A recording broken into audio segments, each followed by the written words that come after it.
maybe I've gotten to wrestle with this philosophically for a very long time, but high-level military awards, I've always had to remind people that like a Medal of Honor is not an Olympic award. It's not something that's given out for any particular degree of excellence compared to somebody else. It's about more of this esoteric understanding of what sacrifice is and what choices people make, whether posthumously or otherwise, on behalf of their service and on behalf of their teammates and on behalf of their country. It's really high-level stuff, if you think about it. But it's really easy to understand, and why I always separate myself from that, which is all I ever did was raise my right hand and say that I was willing to serve. Everything that happened after that was providence, luck, bad luck, and just simple statistics on a battlefield. Welcome to the In the Field podcast, where we speak to veterans, service members, and those in the transition process to learn about their stories. Today's guest is Will Swenson, Medal of Honor recipient and Army Lieutenant Colonel. He recently separated this summer, and today we're talking to him about his transition, his time in the military, and lessons learned throughout the process. Let's get started. Which MRE would you like? We've got some on the floor. We've got some on the table. Do you have a particular favorite one? Vegetable crumbles with pasta and taco-style sauce. This just shows that the military listens. And it also shows be careful what you ask for, because I'm sure that was the Bodie McBoatface option that was given to them. Taco pasta? Really, guys? Yeah. All right. There's a pizza one, too. We have not seen it in the MRE box, though. I don't know if they've discontinued it. But we've got, beef shred, beef stew, and spaghetti with beef something and sauce. Any particular one you would like? No, we're doing pasta with these? taco sauce. Okay, yeah. Then I'll go elbow macaroni and tomato sauce. Nice. Let's see if we can actually open these things up. When was the last time you had an MRE? You said you enjoyed them. I did. It's been quite some time. It was probably one of those suddenly reacquired boxes of MREs that inexplicably end up in your vehicle after a training exercise. And, took a little while to make it through there, but... Let me know. I can maybe stab it with my pen if... No, it's working. There we go. Look at that. So I got out 2015, and last podcast we recorded, I swear they improved the recipes or the formula or whatever, because I remember them tasting way worse when I was in. I don't know if it's just the nostalgia. We'll clean up afterwards. I don't know if it was just the nostalgia or if it was they actually improved it. Did you notice any difference between when you first got in, the quality of MREs and the MREs of today? I think that in basic training, they still had some of the this is Cold nice War stuff, like the, what do they call it? The 5 Fingers of Death. Oh, fun. Yeah, there were some really gnarly ones. And then there's a steady improvement, quite frankly, to the point where they got pretty good. You know what I'm noticing is there's no box. They're not individually wrapped in their own little box. Yeah. The main meal is actually on its own. It's, this is called innovation. It takes 20 years, but they can do it. It's applesauce. What do you want to start with is the question. Also, is yours oily, or is it just me? It's just yours. Okay, Obviously, something went horribly wrong. Ooh, got mango peach applesauce. Mango peach, peanut butter. Did you have an MRE that you particularly enjoyed? Brutal. No coffee. Oh, I got coffee, I think. Oh, you got coffee? Yeah, we should probably do a trade. You want gum? I have gum. I've also got gum, but I'll give you this Bill's Brew freeze-dried coffee. That's okay. Do you do the Ranger dip? Absolutely. I used to trade. What I did is I had like a futures market where I would trade a main meal for a constant supply of coffee packets. So I'd have to find somebody who was willing to do that trade, which really wasn't that hard. Right. But I would skip meals just to ensure that I got my coffee. The ugly face of addiction. I had always sunflower seeds on me, so I would use that as bargaining chips whenever we were out in the field. So much oil on these that... Which one are you going with first? I might do the strawberry jam and the bread, and then leave the... All right, well, there is coffee in there. I don't know if you're going to be able to open that up. You might be... So are we doing the heater packets? We can go... Well, that's up to you. Might be a little messy in here. We can do heater packet. We have a rock or something that we can lean it against. So there is a something to lean against if you'd rather not eat the MRE cold. I think for good old time's sakes, We'll just go cold. We can go cold to truly have the full experience to because we understand. really feel. Yeah. I mean, And I know you're MRE. wearing a suit and all that, but you got to go back to your roots. Got to go back to your roots. Yeah, exactly. Can't throw get away the heater packet because, quite frankly, that's weakness. It is. That's we just don't have time for that. This mango peach applesauce actually. That looks pretty legit. What did I get? Let's see. I got it's applesauce. There we go. Why do they look different though? Yours actually has a logo to it. Well, mine's applesauce. It's applesauce enhanced with maltodextrin for increased performance. Okay. Mango peach applesauce. TV commercial. No actual increased performance though for me. So as we chow, barbecue protein puffs. These are so much better than. Okay, I'm not going to keep complaining about why. I'm a little MRE's got intimidated, better. quite frankly. I'll do a little. Did you have peanut butter or jam? I have peanut butter. Okay. Do you prefer jam or peanut butter? Ooh, well, in the field, obviously peanut butter because it has more calories, but Do you want jam? no, I'm good. Okay. Tell me about, as we munch down on some fantastic, delicious MREs, how did you, what was your journey? How did you join the military? Was there anything in particular that drove you to join? At least according to your Wikipedia page, 2001. I did my research. Wikipedia. We've had some conversations. 2001, graduating college, going into the military. Like, can you walk me through what was going through your mind? Did you always know that you were going to join? Was it kind of 2001 that influenced you? Yeah, so my journey was somewhat untraditional in the sense that I actually, look at this. I did not get a full thing of Tabasco sauce. Neither did I. I got a little bit more than you, actually. We can try. I don't ever use it, so you can have mine. Unbelievable. Look at that. Even the label's closed. Shrinkflation. It's a thing. That's what it is. Yeah, so I was, during college, I saw myself as going into the State Department, had the application in, was waiting back on the acceptance, all that good stuff, and they take a very long time, which gave me a very long time graduating college and after college to think about what next steps were. And 9/11 happened. Right. So that was kind of a transformative event for our generation. It was a moment where I had to make some reflection on what I wanted to do. Mm-hmm. And I had had no real experience with the military. It wasn't an ROTC. It wasn't something that was on my radar. But I had spent a lot of time in the Balkans. Okay. And I had run into U.S. service members overseas doing their job, whether it was S4, K4, or whatever. And so that was kind of my experience, was a peripheral understanding of what the U.S. military was doing and my by chance encounters with them. So post 9/11, I reflected back on some of those experiences and realized two things. One, the center of gravity for world politics had just shifted overnight, where once we were talking about that end of history kind of Pax Americana, where the world's all going to sing Kumbaya, everyone's going to come together, the wars of the Soviet and U.S. era are over, the peace is upon us. So I thought that the final unraveling was going to be the Balkans, and that's where I'd focused all my efforts. Overnight, it shifted. The center of gravity went to the Middle East and to Central Asia, and knowing that I wanted to be a part of something and wanting to give back to the country in some way, shape, or form. In this case, it was the State Department. I realized that it was time for me to consider other options. And the option was provided to me. Do you want to be an officer? I said, sure, what's that? And they're like, okay, that's great. It's called OCS. Right.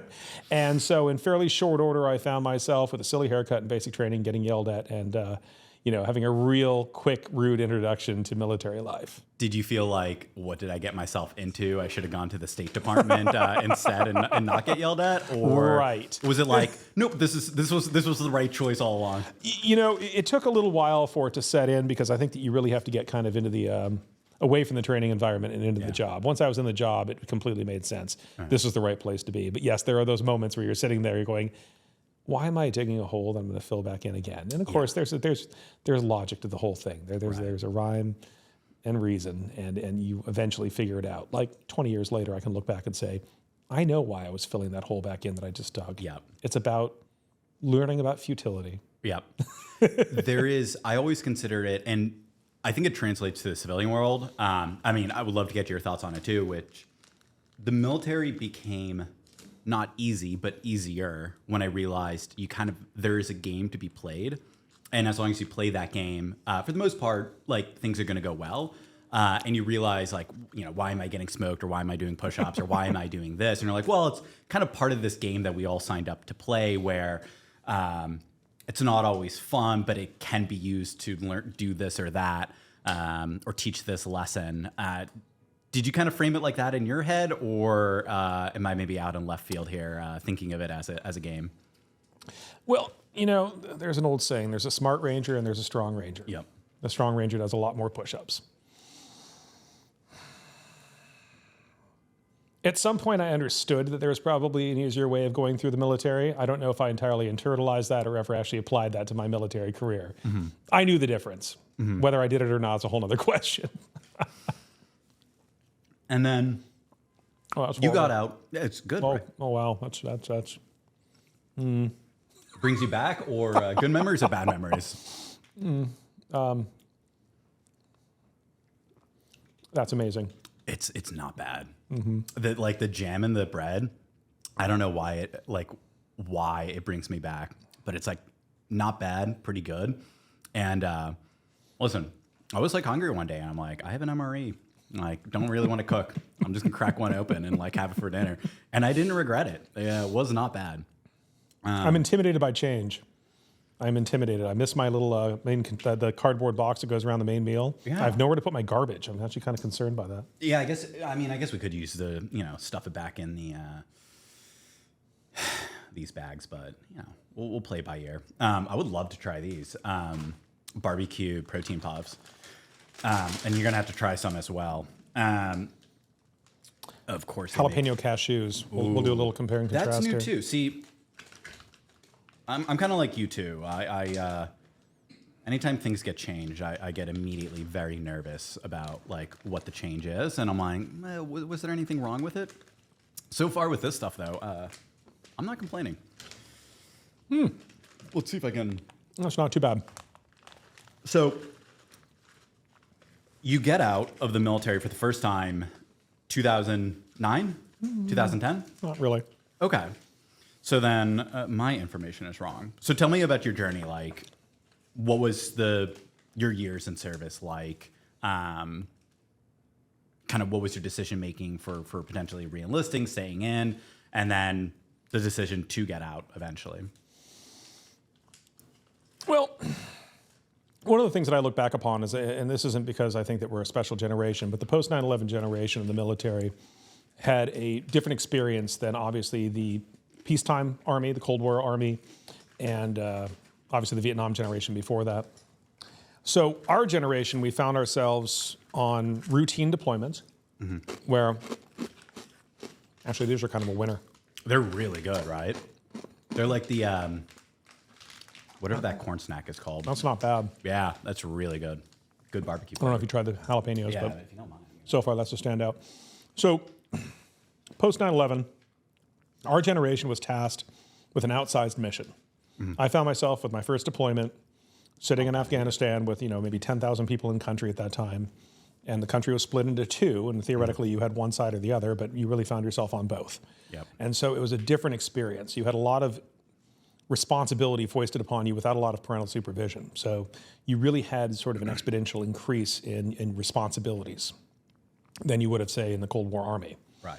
Where a platoon leader is in charge of a platoon, which is in charge of this small area in the Fulda Gap that's going to stop the Soviet tanks coming across. Yeah. This was, you literally had half of the country that was your playground, maybe the whole country. With that, you really had to sort of use a different leadership style, I think, that throughout my years, up until year 21 when I retired, you had an opportunity to truly leverage. Yeah. It was a different time frame. But now as we've pivoted into the great power competitions, we're returning back into that more traditional concept of military where leadership styles need to be, again, realigned to what the actual fight is. So as opposed to, devolving leadership down to the brigade combat teams, they're pulling it back up to the division. And the same thing happened in the junior ranks. So my decision coming in, and most importantly, my decision to continue staying, partly had to do with, what were they called? Stop moves? Yeah. You couldn't get out anyway. Partly that, partly a sense of responsibility. Like, my friends are still here, so I'm going to stay here and I'm going to complete the mission. And then also just an understanding that this is a unique period in history where you're going to get to do things that you will never get to do again. There's an outsized opportunity to do things here today that, it's important to be there. And for me, that's what kept me through an entire career. That said, we've come to a time of change. and I don't want to consider myself an anachronistic dinosaur, but at the same time, I don't see how I would necessarily translate my experiences seamlessly into that new great power competition. That's a different mind state. It's a different type of leadership than what I brought. Right. Do you think that is because of the training and kind of experiences and learnings that you had kind of at the beginning of your career? And so as we shift into different wars, as we shift into different kind of geopolitical situations, it is kind of beholden on that new generation coming up because like they're being trained for that new situation, or kind of is that unique to you maybe? I think that for one thing, training is getting better and better and better. Yeah.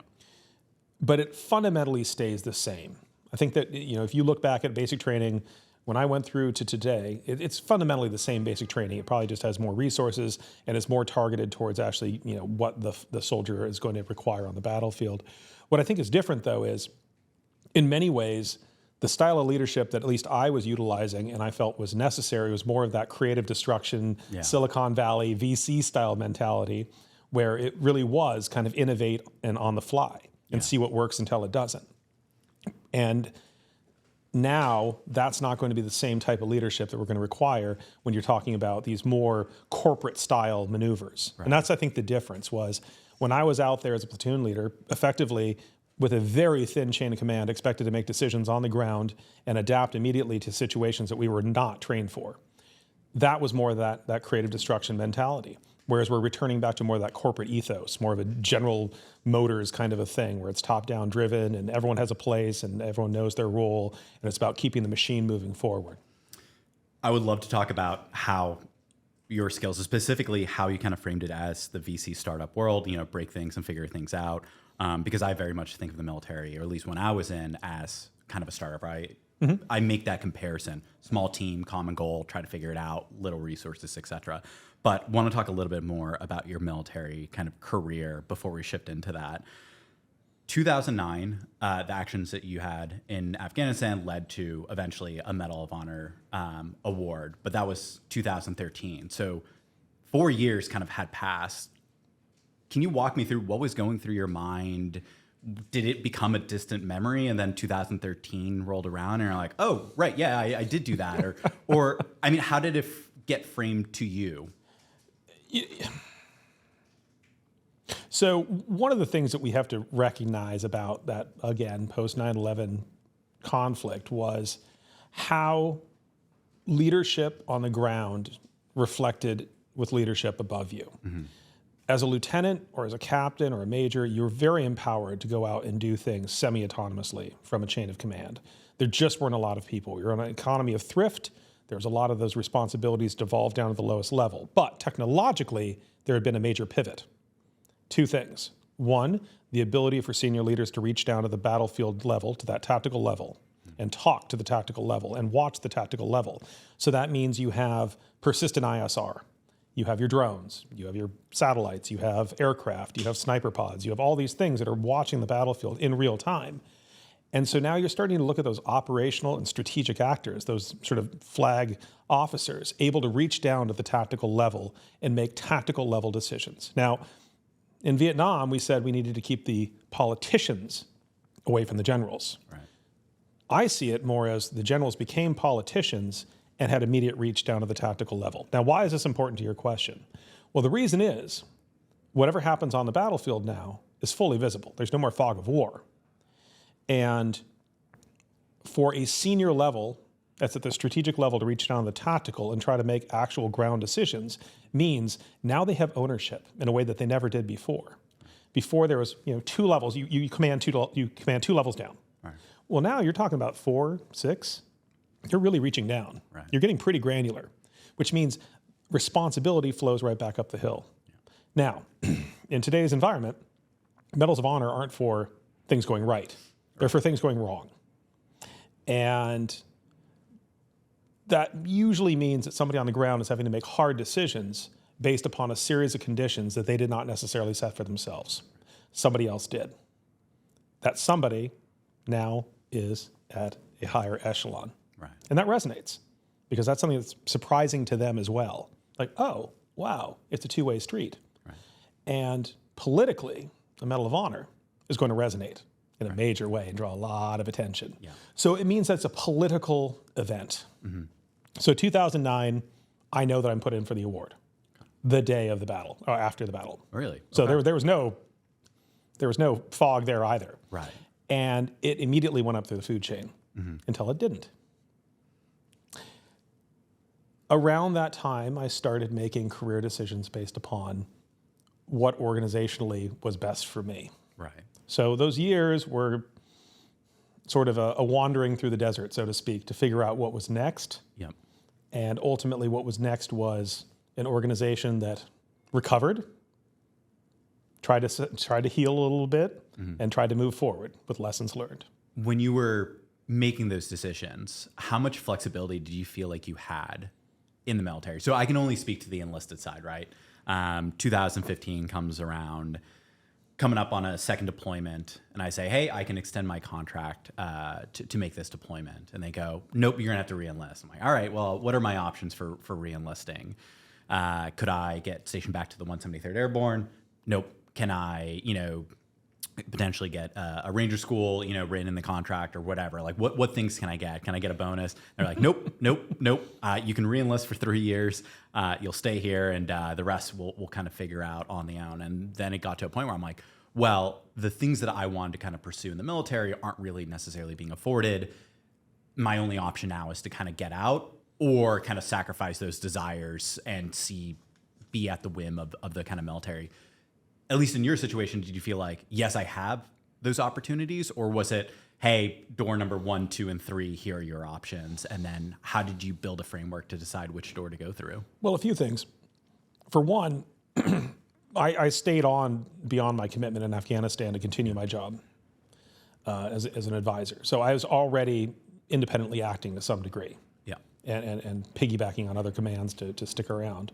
Felt it was an important mission. It had to get off-ramped appropriately. I felt like we sometimes aren't the best at making sure that transition happens. We always say that, we fought, the war 1 year at a time and then showed back up again with a new unit and started the war all over again.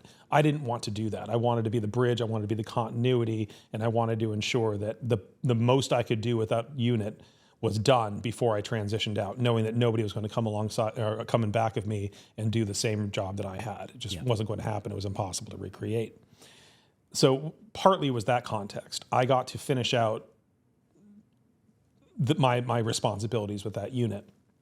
And then the next thing was I was assessed into the FAO branch around 2009, 2010 anyway. So I knew that my next pivot would be in some sort of a diplomatic role, whether it be back eventually into that AOR or to a different one. So I knew kind of what my future looked like one way or the other. And I knew that for instance, that countdown clock of needing a command, needing this and needing the other thing wasn't necessarily the same. It wasn't really weighing on me in terms of like a calendar date that I had to meet. So it gave me a lot of latitude to figure out what was next. What was the biggest change kind of before and after the Medal of Honor? Did you notice any kind of change, either people's perceptions of you, the way they interacted with you, things that you liked and maybe things you disliked?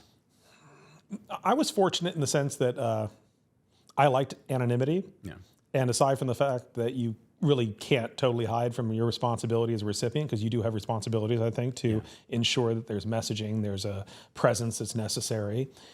But ultimately, I could still return to relative anonymity. I could still walk the halls and people would have no idea. There was the occasional moment where I'd be sitting in a room and somebody'd start looking at me like, I know you. And eventually they'd figure it out. Honestly, the Marine Corps was usually the ones that would sniff me out the best. Really? Yeah, surprisingly. Well, I know that they tend to have very strict, like you need to know X amount of commanders, X amount of medal.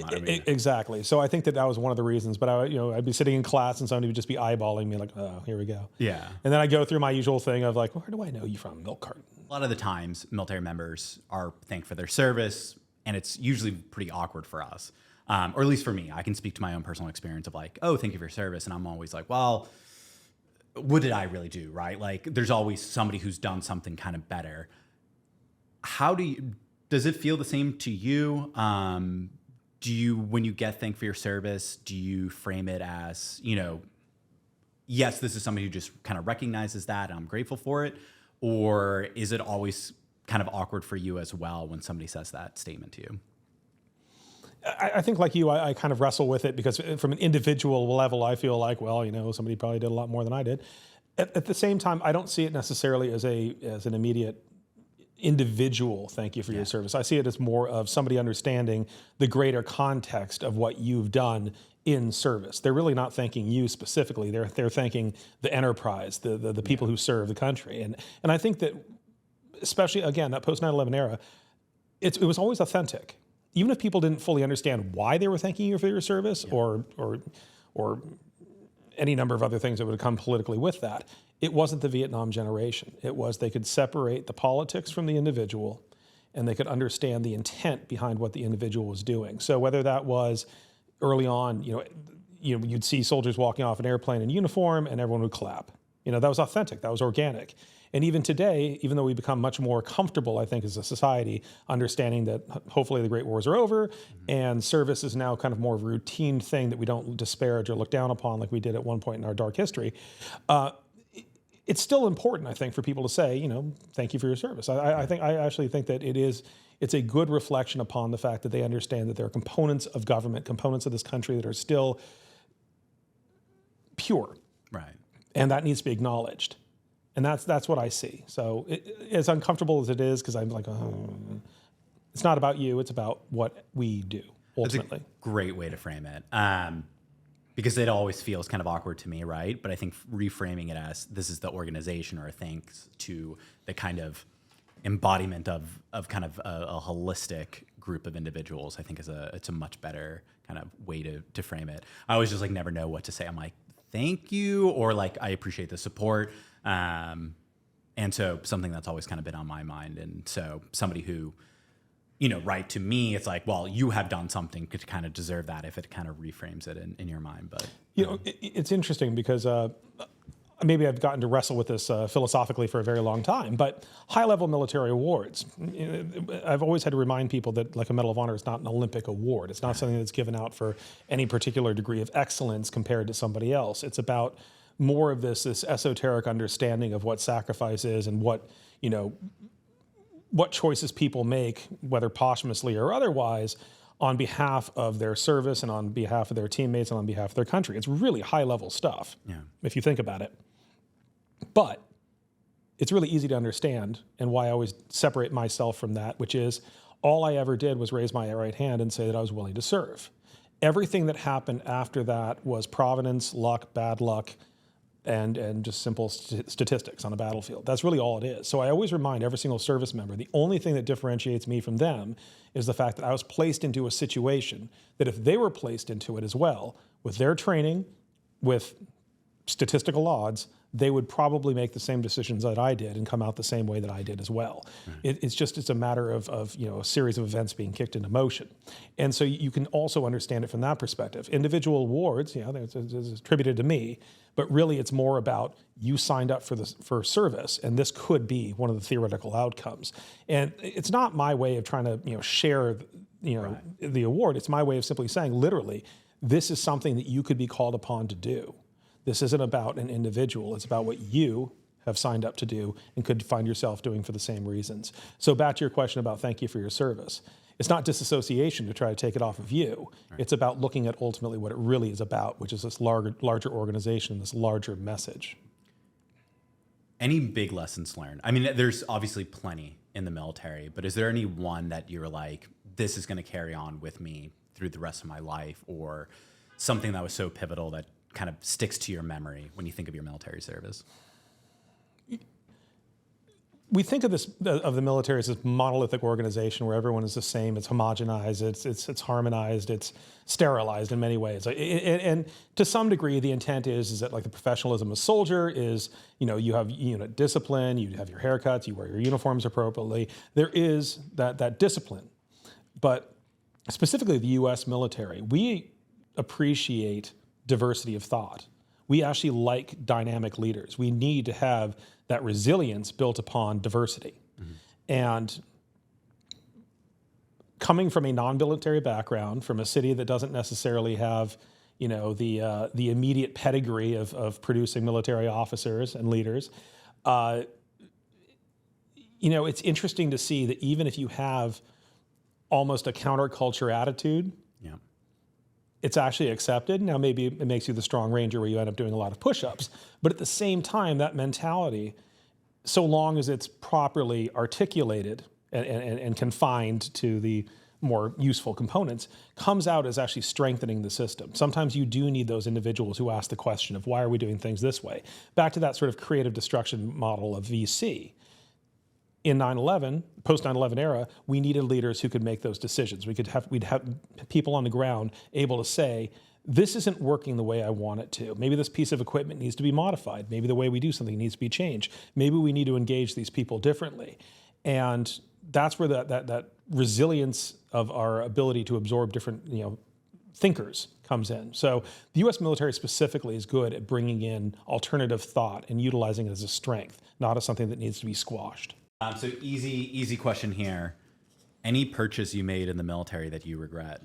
So for me, after my first deployment, there was a whole bunch of artists on base, artists, quote unquote. Maybe they were. And I think I bought a $2,000 painting with my post-deployment money. And that now hangs. Now, was it worth $2,000? Probably not. Do I still have it? And was it one of the velvet ones that they sold at the PX? No, it was like a traveling sales group or traveling artists that were like, I guess it was outside of the PX, but it was on canvas. It was like oil painted. It's probably legit. It has a signature on it. Should I have spent $2,000? Probably not. But anything come to mind for you of like a purchase that maybe wasn't the wisest? Well, I never got the tattoo. No tattoos. No. Not a single one. Not a single one. Never got the car at 34% interest. In fact, I always had the worst car on the lot, and I was always kind of offended by that. The fact What car did you have? Toyota truck. Toyota Truck, yeah. Tacoma? 4Runner. Okay. Back when they were really 4Runners. I had a Mazda 3 hatchback. Nice. And then when I was stationed with the 101st out in Tennessee, we had some like random snow that came in like not once in a lifetime, but whatever, 6 inches of snow. All my friends with Ford F-150s were coming to me to drive them to Walmart because I was from the Northeast. So like I knew how to drive in the snow, and they were all from the South. And like, we don't feel comfortable driving. So rather than go in the Ford F-150, we were in my Mazda 3 hatchback going to Walmart. And I was like getting people's cars out of the road. I'm like, why did you buy a truck? Sorry, continue. I might have had the opposite problem where I probably didn't enjoy my time enough when I was actually not deployed or in training. I was too busy hoarding capital. Okay. Well, that's a good thing. Did you do stocks or I did. Just basic, the TSP and stuff? I'd max out my TSP. I'd make sure that all the government matching opportunities were maxed out. And then I was pretty engaged in the trading scene. So you actually paid attention to the like onboarding, the TSP and all that. And I did. Man, that's the one thing I regret was, my money just sat in a savings account making nothing. I think I tried to buy stocks at one point in 2015, but then I was like, well, I'm transitioning out. Like, I don't want to have like a high volatile, like, my money slightly more volatile. I'll just put it in a safe, savings account. But then, I left with much less than I needed and was significantly further behind than my colleagues who kind of were more proactive in their approach. Do you think you're unique, or do you think the military is doing a better job at teaching financial education? Partly time, place. Yeah. And by that, I mean, when you're constantly deployed and you're constantly in training, that means you're not around a lot to spend money. In that, you start to change how you go about living. Back to my point about not having a lot of reckless purchases. I didn't have a lot of time to make reckless purchases. I didn't have a family. I wasn't married. There was no children. Yeah. So my priorities were more on important experiences when I got back from training, or a tour, go see something, go on vacation somewhere, do something impactful. And then investing was something that you could do no matter where you were. So once we got a couple of years into the conflicts, we started getting, decent enough access to computers and things like that. So you could go and check on your trades and, put some puts in there and then, other things and then disappear again for a week or two, come back and see how you've done. And it was kind of a way of, quite frankly, keeping myself entertained. Yeah. Just knowing that I had something else happening and it was connection to the real world, and it helped, helped sort of blow off some steam. Yeah. Now, the military, I think specifically, that was more of a cultural thing. That was more of like my peers were also doing something similar. And it was a cultural component. You never really saw it coming out in the sense of, the military reminding you anything beyond TSP that there's an ability for you to maximize your gains. Obviously, we would tell our junior soldiers, please don't go and buy the Camaro at 34.9% interest, things like that. But there was no real program that said, hey, there's other opportunities. And that might be something that's missing, especially when you talk about, I was just over at an Air Force base, and you have a bunch of airmen and women who are going to be there for 6 months. Yeah. And during those 6 months, you could remind them that there's a number of things that they could do financially that would be impactful for them during that time. Obviously, that's without the stress of families and things like that, but that they have the ability to do so, and maybe also coach them on what risk is. If you have a family, maybe you shouldn't be putting all of your money in penny stocks. Right. Maybe that you do need to have a more of a conservative investment strategy, but you probably should have one, whether that's a safe savings account, CDs, or a high interest, account that's out there now. That's one way of looking at it. Somebody probably should be in there saying, we need to have a scaled approach to having soldiers understand what their opportunities are, aside from just having their DFAS check show up in an account and sit there. What I'm hearing is just keep everyone deployed. They don't have time to make mistakes. Well, that's what I tried to do.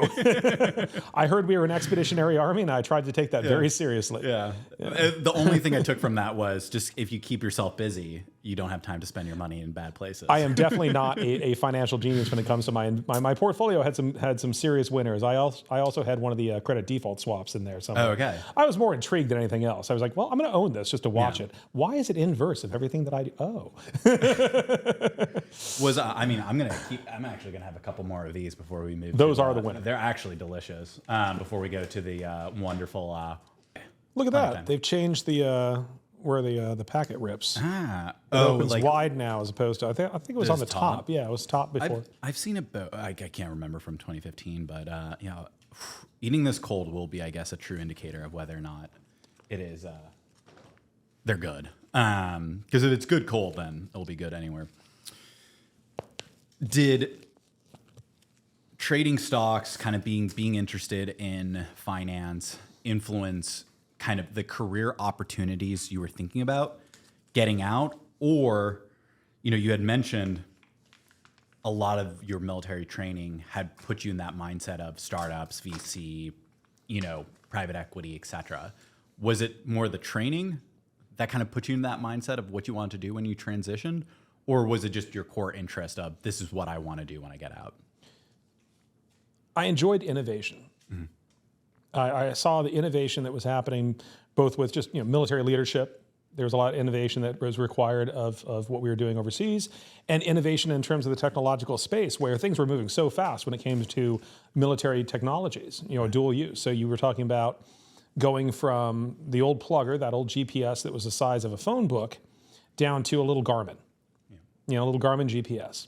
And that innovation was fascinating to watch, or how, satellite communications became basically just a Thuraya phone or an Iridium or something to that effect. You started to see a lot of how innovation played into what modern warfare is going to be, what the 21st century is going to be. Before that, really, you'd go to CIF, you get issued Korea era stuff.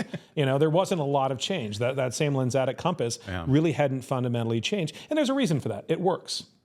And ultimately, if you think about, downwardly, degradable capabilities, you need to be able to still have those as a core. But seeing how quickly innovation changed how effective we were and gave us an exponential difference on the battlefield, I think that's what kind of set part of that in motion. And most of my investment strategy was just looking around saying, what are we buying a lot of? Yeah. Garmin, Iridium, who owns that company? GM. KBR. So it was all these things that were fairly easy to look at, but say, this is working. And then understanding how there was a feedback cycle of, if you make a good product that somebody needs, it's innovative, then there's an upside to it.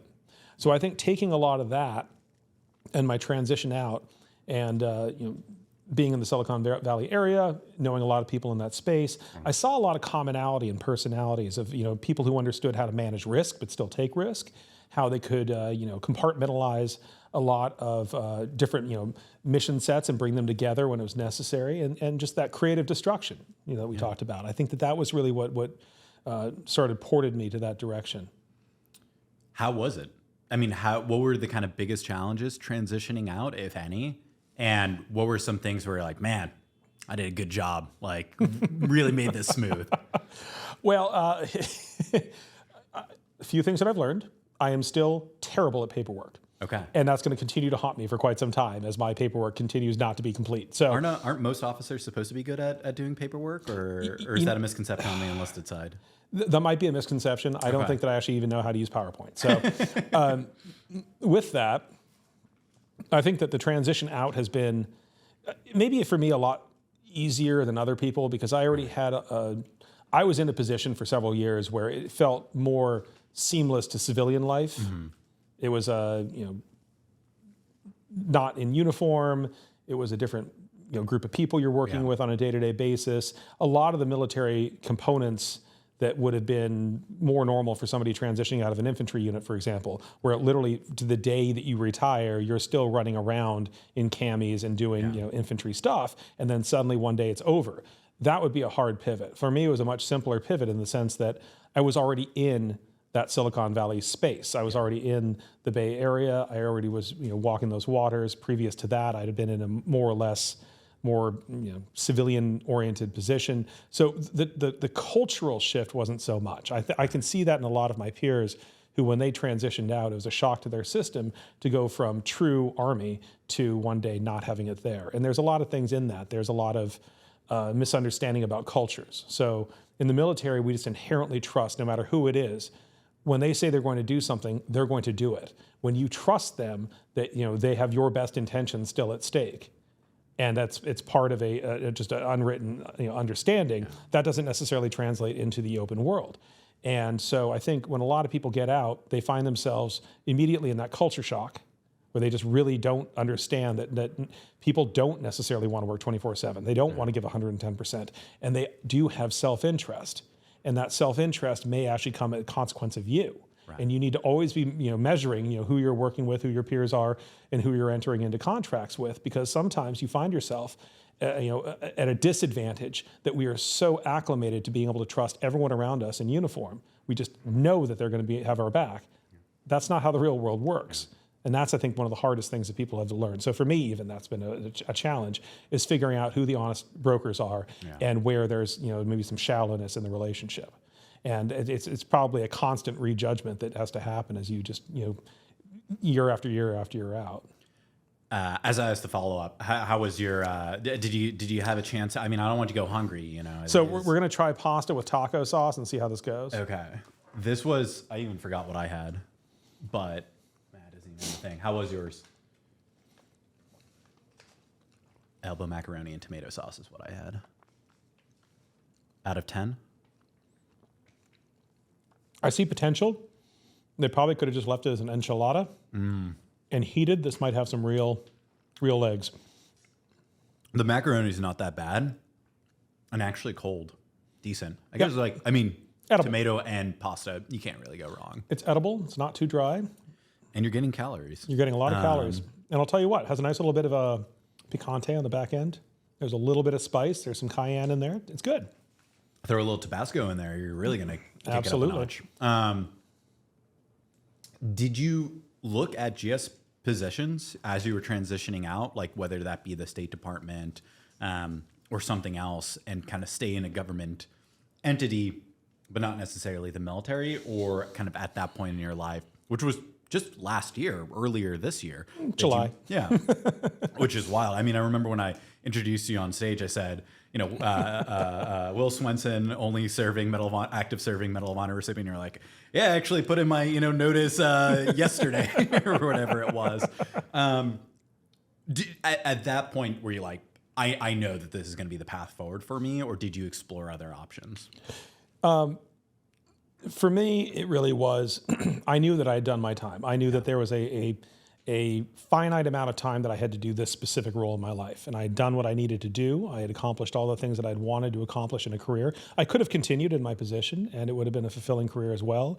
But I felt like this was that inflection point. If I don't do it now, it won't be an inflection point next time around. It'll just be a continuation. I wanted change.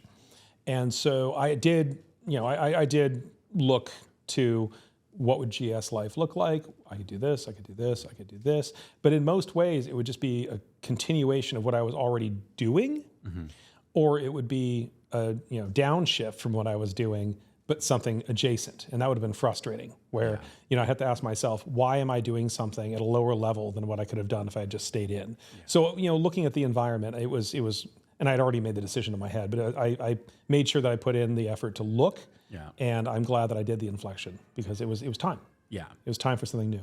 And the opportunities that were presented, was it kind of opportunities presented to you? Were you kind of searching actively? And then did you have a specific framework? Like, I know I want to stay in Seattle, or I want X amount of pay. What were the levers that you were playing with when trying to make a decision on what to do next? One of the things that I set out to do, I had a thesis behind what I wanted to do in my transition, was try a lot of different things and see what worked. And the one thing that I wanted to do was avoid going back into the Pentagon feeding trough, at least for a while. And the reason behind that was that seemed too easy. And back to the question about GS and things like that, is it wasn't the inflection I was looking for. So I wanted to truly challenge myself in new, different places. And part of that is, the startup world is a phenomenally interesting, fast-moving, creative space. So tested that out, tested out the private equity side, testing out some nonprofit things, just trying on a lot of different mantles before I figure out specifically what that is. And I think a lot of that comes down to, when you retire, you get a lot more breathing room than you do if you just transition out of service. And with that, I would definitely say that we as a military have gotten a lot better at ensuring that we support people as they transition out, understanding that we owe it to them, for one. And for two, it's a bad look if you just kick people out onto the street and expect them to figure it out. Because culturally, that is a bad look if we have people who are struggling or weren't given the right tools. So things like SkillBridge, what a fantastic thing. What a wonderful thing that we have for our transitioning service members, because that gives you that ability to both culturally shift out of a high pressure environment, as well as start getting those experiences where you get to kind of experiment with what you want to do next. Maybe that is what you want to do next, but it gives you that breathing room that you wouldn't otherwise have. Because I have seen a lot of people, jump from military service into something that's very brittle, and they find out that they don't like it. So they didn't want to be an investment banker. Well, it's too late, because that's what you jumped into, and now you're kind of stuck there for a while until you figure out how to get out of that. So having that ability to have some breathing room, I think, is important to truly figure out what works. And apologies for not knowing this ahead of time, but I don't know if you did, extra college while you were in. Obviously, you graduated undergrad, and then I'm not sure if you did a master's while serving. If not, did you think about it as getting out? Because I know for me, talking about that breathing room, right? I mean, I want to get out. Investment banking, I think a lot of people think that that's going to be their path for them when they get out of the military. And because of my internships, I did equity research, which not IB, but same, slightly different.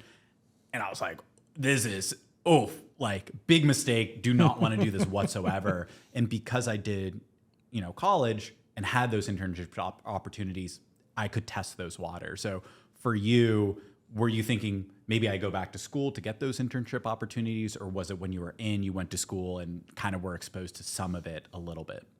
I did my advanced degree out of the Naval Postgraduate School, and it was National Security Affairs degree, so it was very much aligned with that side of the profession, which in many ways is transferable over into many different disciplines.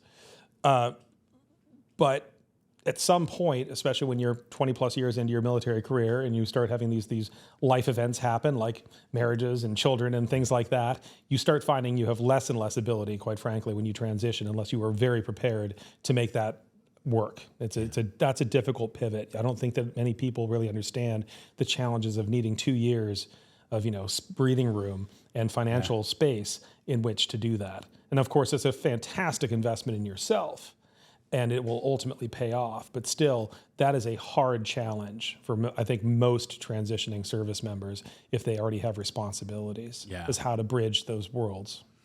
It is something I think of because, not fortunately, but in my situation, right, I got out, no kids, got a tattoo though, but not necessarily a responsibility, more so a mistake that I need at some point to get corrected. But there's a lot of people who didn't necessarily, you know, they get out with kids or they have responsibilities, you know, more so than I. What advice do you kind of have for people in that situation where they want to pursue this route or they want to go to school, but the reality is they might have to support their wife or significant other or their children? And maybe this is an advantage of service members is they understand the importance of planning and securing the resources necessary to make the plan work, and also discipline and hard work. So you need to have a plan.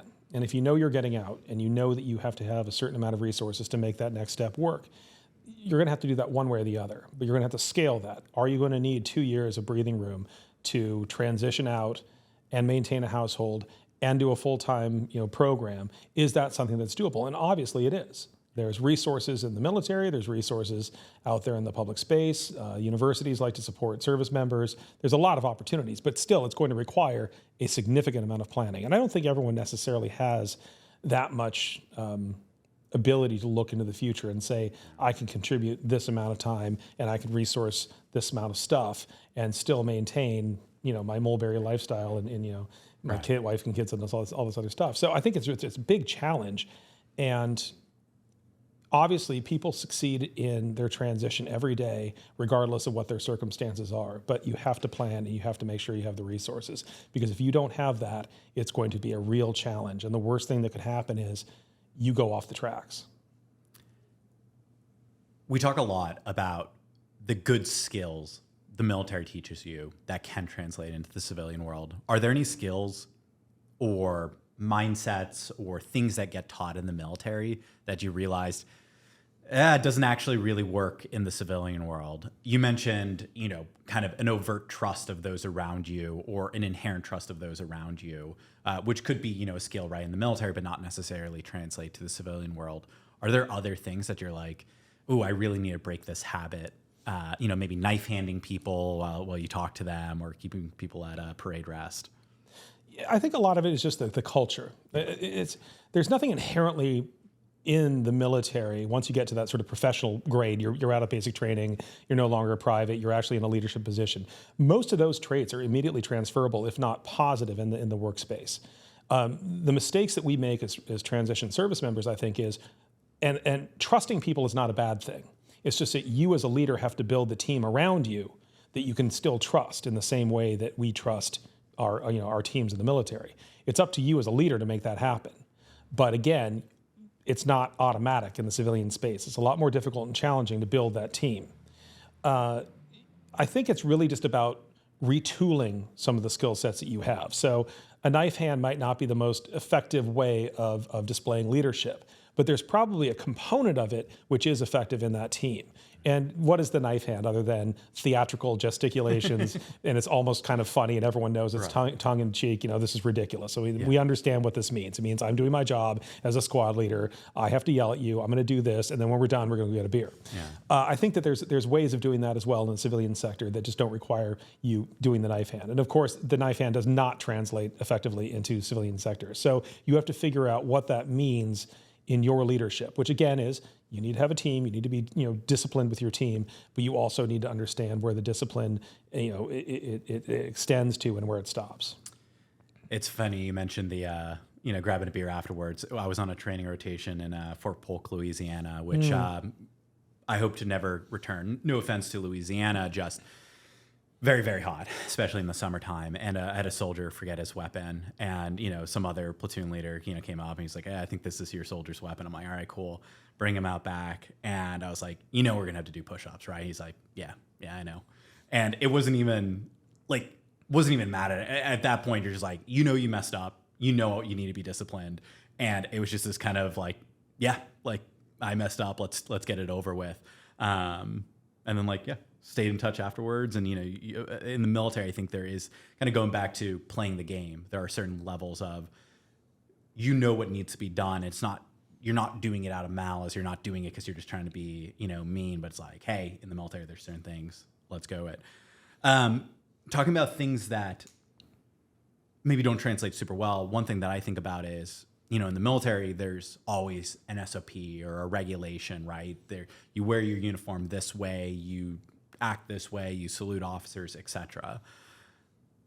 Sometimes there isn't that in the civilian world, where there isn't that structure, or, company policies may be vague, or it's up to the individual. Has that been something you needed to adjust to, where you can't really just say, well, S&P 670-1 states that uniforms need to look this way, and so therefore we do it this way, and more so, hey, however you want to go do it, go do it. If anything, I think that the civilian sector has more rigidity in its either intentional or non-intentional SOPs. In the military, we have doctrine, we have our tactics, we have our SOPs, and they are codified in some manual, and we break them constantly. And that's part of it, is we know them fundamentally. We have a foundational understanding, but we have the ability to color outside those lines rapidly when necessary. And I think that the difference is in the civilian sector is it's a lot more difficult to color outside those lines if you're being given those parameters. It's the same thing, like when you do something wrong in the military, you do push-ups. That's non-attributional.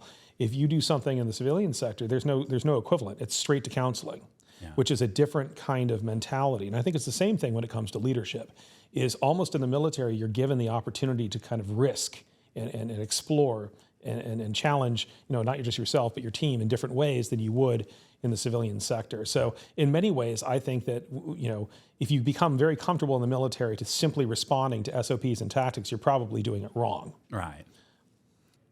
Best meal that you had when deployed, if any? Well, on the last deployment, I was fortunate in the sense that not only did I have access to the open economy, I also had access to the Afghans dining facility. So whatever the commander ate, I ate, which was usually a lot of, goat. Goat? Yeah. Are you a fan of goat now? I'm a fan of goat. Huge fan of goat. Yeah. Always been a fan of goat, but huge fan of goat. Yeah. Mutton, lamb. Yeah, I mean, Lapis in D.C. I don't know if you've ever been.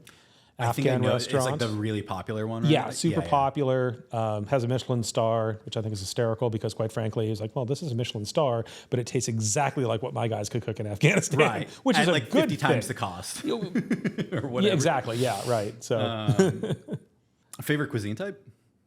Just personally? Yeah. Ooh, that's a tough one. I'm still on a search. I'm equal opportunity. Oh, that's good. Yeah. Yeah, I feel like for me, it's whatever the day is, whatever the week is. But I tend to like very homey dishes. Like if it's a stew, or if it's like and that's honestly like a lot of the MREs are usually beef stew, whatever, like homey dishes that are like not necessarily too.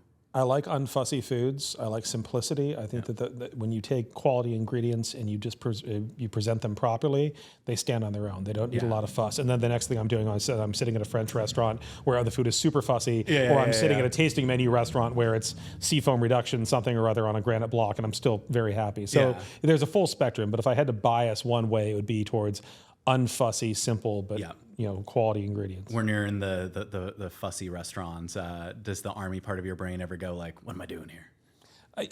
No, unfortunately, I think it's because I'm a child of the Pacific Northwest. I just call that home. Yeah, I mean, to be fair, I'm the same way. I mean, my enlisted buddies always make fun of me, and they're like, "Oh, you're so pretentious," or like posh, or blah blah blah. I'm like, no, like I can sit here and eat an MRE. I can eat a can of Spam. I love Spam, like what's it called, misobi? Oh, misobi, yeah, that's great. Love it.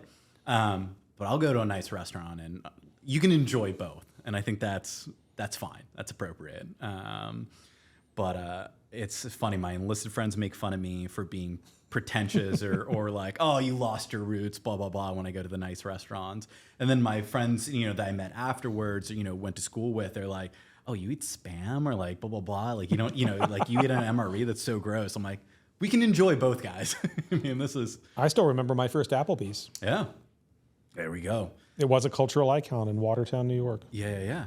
And I mean, when I was in Tennessee, that was actually one of the biggest shocks, going from Caserta, Italy, where you have unlimited great Italian restaurants, in Italy, to Tennessee, where it's like, do we want to go to Applebee's or do we want to go to TGIF? Which, nothing against those restaurants, but it's a different. Shift. It's a shift. It's a definite shift. Thinking back, when you were in the service, did you think you'd end up here? Like, did you have a kind of a grand plan going in, or was it, let's just see where the winds take us? And how accurate were you in those predictions? In many ways, it was just, let's go for the journey and see where this goes. And I think that the natural gravitation has returned me back to where I think I probably would have ended up regardless. Yeah. But it has been a journey, and I'm just continuing to see there's no particular plan. This wasn't exactly a 20-year build. This is let's just see where this goes. Do you like those questions when people ask you, like, where do you see yourself in 5 years, 10 years? It's a very good question to actually ask me so I can think about it for a second. Like, oh, what, do I have a plan? No, I don't. Probably should. I don't know. I mean, I think people go through their lives in very different ways, right? Some people are like, yeah, this is my journey. I want to end in this situation. But at least what I found, getting out, thinking I wanted to do investment banking, realizing that wasn't going to be the path for me, trying new things. I mean, I changed my major 4, 5 times, something like that. And although I do think long-term, where is Vetrify going to be in 5, 10 years? One, investors are going to ask me. I have to answer the question. But for the most part, it's like, well, I know what I'm going to do the next year. I know the things that we need to accomplish in year 1, year 2, and maybe year 3. But then after that, I mean, who knows, right? Because we're going to hear back from our customers. We're going to learn new things. There's going to be things we didn't think about that are going to arise, and we just need to be able to adjust to that. And it sounds like that's kind of the same similar path of just take things as they kind of pop up. And maybe that sounds a little bit less focused than it really is. I think what I enjoy doing is taking on a project. Yeah. You take on a project, a certain thing in a position of your career, even in the military. My career shifted so dramatically from one side to the next. And it was almost project oriented. I'd finished this project and I'd moved on to another one, and that was the second half of my career. And now I'm moving into a different space, and I have these projects, and some of them last several months, and I think that some of them will last several years. So when I say, where am I going to be in 3 to 5 years, I can say, well, this project is going to be here, but I'm going to be doing different things simultaneously. So in terms of the grand vision, I'm not entirely certain. But like Vetrify, this is something that you definitely are going to be doing for 3 to 5 years. And who knows, when you're sitting at that corner office of, a glossy office park in, Stamford, Connecticut. Exactly. Have my sailboat in the harbor, get to go to those weekend sails. Right. But I think that you have to know yourself to understand what works best. Some people really do like that gradual build, like climbing a mountain. It's one step in front of the next. You know your objectives. You know how to get there. You know the time and the resources it's going to take. Other people just prefer that sort of more disaggregated journey. Did it take time to make that adjust? So for me, a lot of times it can be scary in that situation, right? Of like, I am in control of my destiny much more in the civilian world than in the military world, right? At least, again, right, on the enlisted side, for the most part, no matter what rank you are, somebody's telling you, you have to be here at this time, we're going on this training rotation at this time, you're getting deployed at this time. In the civilian world, it is like, I can do whatever I want. And that is, at least to me, can be very, very scary of there's just this abyss out there that I have to try to navigate. And there isn't that somebody higher rank than me to help me navigate that. Did you feel that at all transitioning out? And what structures did you put in place to make it feel less daunting? I think that the biggest thing is and this is a cautious way of approaching this question, because in the military, you have structure in the sense that you have one job. This is what you do.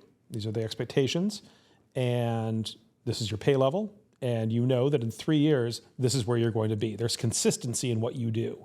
And that doesn't mean, and this is where I have to be careful, that doesn't mean that you're not supposed to achieve excellence. That doesn't mean you're not always supposed to be improving yourself and getting better at your job and preparing yourself for your next job. It's just that you have safety and stability, which gives you a degree of comfort that you're not on the other side, in the civilian sector, and this is what I think is more scary, is trying to figure out what the right balance is, how to throttle yourself. So one of the things, even though I'm still relatively fresh out the gate, has been trying to figure out what is too much. Yeah. At what point am I actually doing too many things to my detriment? Because before, I knew I had to do this, this, and this. These are my core tasks, and my next ones are going to be this, this, and this, and I should be looking towards the future.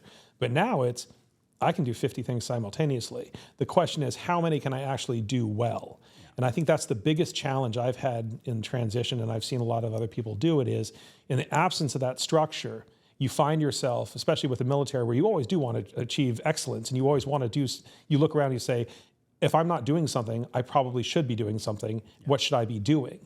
The problem in the civilian sector is there's a lot you could be doing, and it becomes too much. So figuring out that balance right now is probably the biggest challenge I've had.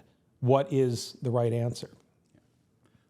Speaking of what you're doing right now, can you talk a little bit about what are you doing right now? Like who's Will Swenson, the civilian, and what are you doing day to day? You know, a lot of my day to day is unwinding a lot of my responsibilities that I think I came with. There's a lot of nonprofit responsibilities that I've embraced. I think it's something very important to do, and I think that some of the organizations that I'm involved with, there's a generational change where I've taken over leadership positions from a Vietnam generation, and we're trying to take some of our entities into the 21st century. And that's something that's taken a lot of my time. But the thing about the nonprofit sector is that's philanthropic, and I'm not in a position to do that. So right now, obviously working with Context VC, working with a couple of founders on their projects, really excited about that, and just really getting that feel for what's next. And I think that we're getting to the point where I'm ready to really kind of focus on the next thing. I'm just trying to figure out specifically how to make that work. And it's again, you have to rack and stack what's important in your day to day. You can't take on 50 things. You can take on those 3 lines of effort and you can do well at those. What are those 3? Where do my responsibilities lie in that? So we'll see what's next. Do you have an idea or still in the exploring phase? I think I want to do something scary and really get back into that innovative, creative destruction space of actually like single sourcing a single project, really working alongside a founder and seeing where we go. Do you want to do something in defense tech or something military adjacent? Or are you now like, I'm out, I want to be as far away from the kind of military world as possible? And I said it before, I wanted to try new things, and I wanted to put myself in a challenging environment, and I wanted to, get away from the defense tech side for a little while. But the ultimate realization is when you've spent that much time in that environment, it's almost to your detriment not to stay in what you're comfortable with. Getting experience outside of it or dual use or things like that, that's very important. But for me right now, what I'm realizing is the dual use defense tech space, first off, it's underutilized at this point. We're still just now beginning to understand how important that space is going to be, especially when we're talking about innovation in the 21st century. Things have changed. The dual use defense tech in the past was a little bit different. You're really still talking about these, very large companies doing these very expensive things that all because GPS, came from a DARPA project doesn't mean that it can't get down to the civilian level. Still very expensive, big things. Now we're talking about literally an app that can be a decision maker on the battlefield that can really pivot, which way things go. And at the same time can be brought back to the civilian sector and do something completely different, but also be the exact same platform. It's fascinating. Yeah. And I think that with that, there's a lot of opportunity for me to transition back into that space where my comfort zone is truly and start working on that. So right now what I'm looking at is probably going to be dual use for a little while. Yeah, I mean, you bring up wanting to put yourself in difficult or challenging positions, but then also playing to your strengths. And I think that's something I personally have tried to juggle as well, as like, I want to constantly put myself in different environments. I grew up in the Northeast and went to school in the Northwest, always trying to change my environment and try to improve on my deficiencies. I think as you get older or as you look for opportunities, it is trying to balance that. What am I good at? And like, where can I apply my skills while still having a level of challenge and discomfort so you're not getting bored, but to kind of completely ignore that side of like, where can I actually put the most value, I think can be a disservice. And so it's trying to balance those two things to, I think, really propel yourself no matter what you're doing. I think you actually, Venturify is a very good case study of this because you're looking at the challenge of how to do fintech, but at the same time, you're looking at fintech through the lens of defense. You're understanding who a target audience would be, who that customer is, and it's a very different customer. And if you don't understand that customer, you don't understand how to match up something that is very different than that space, but at the same time is an opportunity. And that's really what I've realized is it doesn't have to be hard defense tech. Yeah. It can be your understanding of that space to match up those other capacities and capabilities. It is so broad serving, right? I mean, if you think about electronic health records for the military, something that not necessarily you would think of when you think of defense tech. I mean, at least for me, right? I think you think of defense tech, you think of missiles, something kinetic, something kind of destructive. But then the reality is we need health records for service members. We need financial education. We need things that support, millions of people or hundreds of thousands, depending if you're looking at branches or the military as a whole, that have nothing to do with necessarily the battlefield directly, but help facilitate all the things that service members and veterans need to be successful. Absolutely, and that's one of those spaces that, again, you're talking about health records specifically, but the opportunities there with AI, with the ability to pour through medical records and identify things that are being missed, doing that deep analysis on health, or just simply maintaining them. It's a huge opportunity, and whoever gets MHS Genesis right is going to really be able to crush it. But it's a huge space. And then, of course, there's another organization, the VA, which is the second largest budget item in the government, federal government, and that too. Is that defense adjacent? Of course it is, because you understand the culture. You understand some of the challenges that these people have. So we also come into it as a subject matter expert because we're the guinea pigs in many ways for that. So a lot of opportunity there as well. So, the transition, it's something that you can bring all of those strengths with you into looking what the opportunities are in those two spaces. Doesn't have to be a missile. Before we get into the final couple questions, MRE, 1 out of 10. I think there's a lot of potential. I think that my AAR comments for the MREs, one, yours is greasy. I think that could be questionable. Obviously, I'm a little disappointed with my Tabasco sauce missing. And those are the weaknesses. Now the strengths. I think the applesauce was fantastic. This dish, a very strange dish, the pasta with a taco sauce, a lot of opportunities, especially heated. I really see some good places with this one. The crackers seem like they've gotten a little more stale, though. Okay. And honestly, I think I really do miss having that box for the main meal because that's where I put all my garbage to keep it nice and clean and, flat. Well, talking about startups, right? I mean, somebody at the MRE facility is taking their shots. They're making some changes. Hopefully they see this and we can. This is innovation. Shrinkflation, though. I mean, right? A little bit less Tabasco sauce, no box. They're cutting corners, but same weight in the bottle. Yeah, I mean, I'll take a little less Tabasco sauce if it means the food is better. That might be a worthwhile sacrifice. Right. How was your MRE? Not bad. I would say out of 10, 7.5. Okay. I'd go 7.5 on it. The barbecue protein puffs. I would get this exclusively just for that. That's the star of the show. And if we had more people eating MREs, this would command so much currency on the trading floor. You would be able to negotiate for some significant concessions. I don't know if they still have like the poppy seed cake. Oh, that was really good. That was really good. Or the jalapeno cheese. Mm-hmm. But I think that you could actually use that as a significant trade. I'd even say into the main meal space. This is a good bargaining chip. I think I just realized too that I got jelly and peanut butter. So this is actually a great bargaining MRE if you need anything in the field. One final question. Service member comes up to you. It's like, I'm transitioning. What advice do you have? Look at the resources that are available and utilize them. I think that a lot of service members, by the time they're getting to the point of transition, they've kind of switched off. They don't really want to go to the mandatory classes, and I don't particularly blame them. Maybe none of us like mandatory fun. At the same time, you're going to miss some of the gems that are coming out of there. Like that SkillBridge program is something that a lot of people would just gloss over and miss. The opportunities in SkillBridge are fantastic. The opportunities for job training or certificates being transferred over, if you have a skill set that you got for like nursing or truck driving or any of those things, those things do now transfer over into the civilian sector. And if you don't do that, it's a disservice to yourself, and it's going to take a very long time to retroactively go back, reach in, and try to bring those forward again. So make sure that all those resources are being utilized to allow you to transition out successfully. Awesome. I appreciate it. Any final things that you want to talk about? I'm just disappointed that my coffee packet wasn't right here. Yeah, that is fair. Did it get? Oh, no. Well, I got it for you. This is it. I didn't even recognize it. If you want to just, dry. Would you look at this? You weren't kidding. That's Bill's Brew. This is a total pivot. What was it before? Folgers, I believe. I think it was that little red packet. Yeah. This is the same. The toilet paper. Oh, absolutely. Toilet paper's the same. I feel like the peanut butter and jelly, the moist towelettes, and the gum. Oh, and these. Have you ever actually tried using these? Like Strike Anywhere matches? No. I held on to one and I tried using one to light a candle. They don't work.